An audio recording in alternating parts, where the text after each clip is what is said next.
Hi Tuesday morning காலையில் எந்திரிச்சிலேருந்தே மழை தான். நைட்டுக்கு ஸ்டார்ட் ஆன மழை நிற்கவே இல்லை. கன்னியூவாக வந்து பார்த்திங்கன்னா மார்னிங் வரைக்குமே இருந்தது. ஓகே, நைட்டில் மழை பெஞ்சது லீவ் விடுவாங்கன்னு நினச்சோம். அது எங்கே நடக்கிற மாதிரின்ற மாதிரி இருந்துச்சு.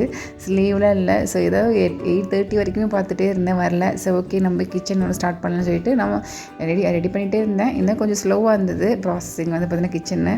அதுக்கப்புறம் வந்து பார்த்திங்கன்னா ஸ்கூல் இருக்கும்னு நினச்சிட்டு அதுக்கப்புறம் கடற்கரை வேலை செய்ய ஆரம்பிச்சிட்டேன். செங்கிலியை வந்து போட்டு கூட்டு பொடலங்காய் பொரியல் தான் பண்ணியிருந்தேன். தம்பி வந்து சப்பாத்தி தான் வேணும்னு சொல்லிட்டாங்க. ஸோ ஓகேன்னு சொல்லிட்டு சப்பாத்தி மட்டும் போட்டு கொடுத்துட்டேன். எங்களுக்கு சப்பாத்தி தான். என் மாவு பசங்க வச்சுருந்தேன் பூரி போடலான்னு சொல்லிட்டு அவள் தம்பி வந்து சப்பாத்தி கேட்டாலும் சப்பாத்தி போட்டு கொடுத்துட்டேன். நாங்களும் சப்பாத்தி தான் சாப்பிட்டோம். லஞ்சுக்கு வந்து பார்த்திங்கன்னா ரசம், பொடலங்காய் பொரியல், செங்கரை கூட்டு தான் வந்து பண்ணியிருந்தேன்.